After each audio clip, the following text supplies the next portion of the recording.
Hey guys, so we are 2 months into our 3 month stay in Lisbon this time, and we just thought we'd give an update on what we've been experiencing and what we've been learning. So we got off to a rocky start. I think we've mentioned that. Our first apartment had black mold. It was very, very, very dark. It was very, very loud because we were right on a main tourist thoroughfare. Which we thought was going to be fun, by the way. It was because, not fun. you Don't know, do that. yeah. Don't do that. And of course, there were the rats. There were lots and lots of rats. Yeah. So the rats were not part of the description of the apartment, but They failed to mention the rats. they failed to mention the rats. So we've been in Lisbon the whole time, and it's still resonating with us. We have gone outside of Lisbon to start seeing how other areas of the country feel. And when we come back, we tend to really be happy that we're back. And I think this might be the area we want to be. Yeah. The company that we rented the apartment from moved us to a great apartment. We love it. It's brand new. We were the first tenants in here. It's still a little noisy. We're on a very main thoroughfare, but we're on the river. The neighborhood is what's so fabulous. The noise is not so great. There are a lot of trains. And then, of course, there's the Thursday night concerts. Thursday night. There's a concert series that seems to happen in a bar behind us sometimes it's good, and sometimes, you don't want to always go to the bar that has the band or the DJ, so that's been a thing. As far as the trains going by, it honestly hasn't bothered me because it's really well built, so they're actually pretty quiet.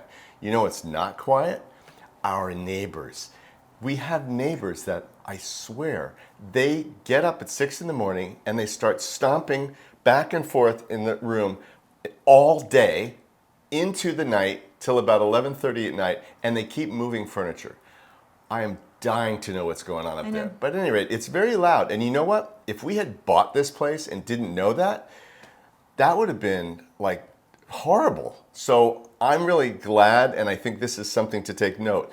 Definitely lease and rent or whatever, visit before you buy. You've got to find out these kind of things. Otherwise, you're going to be surprised in a bad way. Definitely, definitely. We thought we'd love Baixo. We thought we'd love being right in the center of town, but we definitely didn't. And in fact, having never been to this area, we're now in Santos, it's fantastic. It's up and coming, lots of great grocery stores, cool restaurants, awesome yoga studio. Shout out to Baraza, a lot of expats. Yeah, and there's a scene here, so in the morning you can go and have breakfast out on the sidewalk, and it's just a really great vibe here. We really like it. When we first got here, we didn't even pick that up. That's something you have to be here to see, Yeah. So anyway, we're very, very content, very happy in this neighborhood, and I think if we ultimately land on Lisbon, we're going to really seriously look for property here. Mm-hmm. And then we've gone a few other places. So we went to the Algarve, and on the way to the Algarve, we stopped at Evora, which is an ancient town in the middle of the country that's really beautiful. And it was a wonderful stopover. We had some friends that were there and told us to go there. So we did, and that was really nice. It was a really cool place to see. It was not somewhere we want to live, but it was a really great place to visit. And then we continued on to the Algarve. And we ended up, because we had just gotten over COVID, don't forget, we needed a chill weekend out of this house, away from our neighbors, and to be able to relax. So we went to this brand new resort down there. It's like 6 months old, and it was really nice. I think it's like 2 months old. I think they opened in June or something, or July. Yeah, that's 6 months. Brand new. Isn't that 6 months? It's like 3 months. Well, okay. Anyway, okay, it's not old. But it's not old. And we just did the resort thing. We sat by the pool and soaked up the sun and walked down to the beach and jumped in the ocean, and that was healing and fabulous. So Algarve is beautiful. It's wonderful. It's a lot like Southern California where we come from. A lot like that. Yeah, so it feels a little bit like, why would we leave Southern California and go someplace that's just like Southern California, but Portuguese? But you know what we didn't do? We didn't go look around at the neighborhoods. So honestly, we haven't given that a shot. A lot of people do love the Algarve. It's definitely a lower energy beach town kind of hangout vibe down there, and it's not really bustling.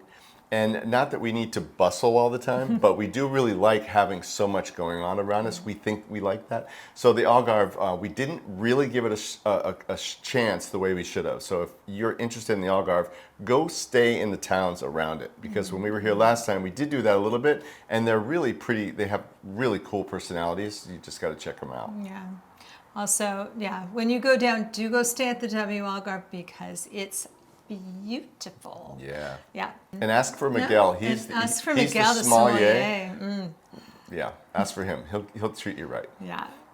Not that we were drinking wine all No. the time, but Not at all. maybe we were just befriended the sommelier. Yeah, it was our last night there, actually. We did befriend him and have since continued talking about other things. But it's a really great hotel because it's new, and of course, because everybody that works there is from Portugal, they're all so nice. Yeah. And it's just a real nice place to stay. It really is. So then we came back to Lisbon and hung out a little bit more, and then we ended up having a business meeting, which for something we cannot talk about yet. Not yet. But we had a business meeting up in Porto and went and met friends of friends and explored, went to World of Wine, which Cliff loved. Yeah, it was pretty amazing. I mean, again, it makes it sound like I'm a wino. This is not true. I had one glass of wine the whole time I was up there. But it's a really amazing place that is worth checking out. And also, Porto, you know, it's one of the oldest towns in Portugal, and it's got a lot of personality. It's definitely not city slicker. It's really more like the local vibe. And it's a really interesting place. Has a lot of history. You can tell. You can feel it. But for some reason, we are not feeling like we want to live there. So Yeah. that's just our feeling I mean, about it. we did, when we were leaving, we drove out to the coast and went to Foz de Douro, which was quite surprising and very cool. Yeah. And someplace I would revisit. I think we're going back up in a week or so, and I would revisit that and maybe look up there because I think we need to give it a second chance. But living in Porto is probably not for us. A lot of people love it though, so nothing against Porto for sure. No, it's beautiful, and the weather was nice when we were up there. And this area that she's talking about is really gorgeous, but it's expensive. You know, it's not like it's a deal. So anyway, you have to really want to be in Porto, and the weather is very different up there, and we really do like warmer weather. So. Yeah. Then we went up to Ponte de Lima, which is north of Porto, about an hour. And some friends of ours have bought a house. We have some other friends that have rented a house in Ponte de Lima, and we didn't know what to expect. I think I was expecting a little, you know, a couple of maybe a little store and maybe a gas station or something. But it's We're very judgmental, by the way. Until we know what we're doing, we just assume the worst things. We come up with an image, and no, that's what it is. yeah. Until we realize it It's isn't. not like that at all. It's a really cool little town. It's really beautiful, right? Yeah, it's very sweet. It's on a beautiful river, beautiful churches and architecture, and it's on the Camino de Santiago. So there were hikers going through even this time of year, which was surprising and kind of magical. It's kind of interesting to have a city that has a spiritual bent to it, that, you know, people go there, have gone there for probably hundreds of years on the way to this walk. So it's a pilgrimage, really. And it's out of the way in that we would definitely not be able to jump into town easily or come down to Lisbon easily. We'd have to drive to Porto and then fly. But, you know, here's the thing. In order to get your like D7 visa, you really need to have a lease to prove that you're living here. And you could get a lease up there for a very reasonable amount and just kind of have that be your entree into Portugal, because it would be a lot less expensive than getting a lease in Lisbon. Yeah, it's true. So that was really exciting for us to discover that. As a matter of fact, so much so that we're going to go up and spend the night up there just to give it a shot. It opened our minds that we really should look in other places, even though we feel so strongly about Lisbon. And that place really has some magic to it. So we are going to give it another shot when we go back up. Yeah. So what else did we do? So on our way back, we went to Serra. Yeah. Which is a very cool beach town. Someone described it yesterday to us as Greece meets Spain meets Italy.